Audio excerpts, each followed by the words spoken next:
میخوام به مناسبت نمایشگاه کتاب 5 تا کتاب بهتون معرفی کنم. یکی از اونها کتاب شعر فارسی اثر استاد محمد کاظم کاظمی که توسط انتشارات سپید باوران چاپ شد. استاد کاظمی در این کتاب دیدی کلی دارن نسبت به شعر فارسی و در مورد حالا سبک‌های مختلف شعر و اینها صحبت کردن و در قسمتی از اینها بهترین های شعر فارسی رو هم برای شما ارائه داد. کتاب دیگری که میخواستم معرفی کنم کتاب داستان من و شعر از نزار قبانی که توسط انتشارات توس چاپ شده. در این کتاب نزار قبانی شاعر مشهور عرب اومده به صورت صمیمانه در مورد داستان بسیاری از شعرهایی که گفته و در مورد زندگی خودش صحبت کرد.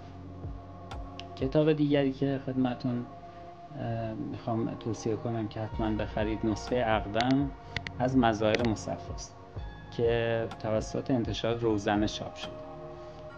در واقع شعر منظومه هایی است از استاد مظاهر مصفا که با زبانی بسیار فاخر ولی با نحوی امروزین سروده شد.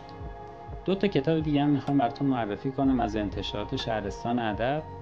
2 تا کتاب از 2 شاعر جوان که با دیدی امروزی و با نگاهی بسیار دلنشین این کتاب‌ها رو سرودن. یکی کتاب دلجویی از مصطفی تبریزی و دیگری برگ برنده از حمیدرضا مدنی.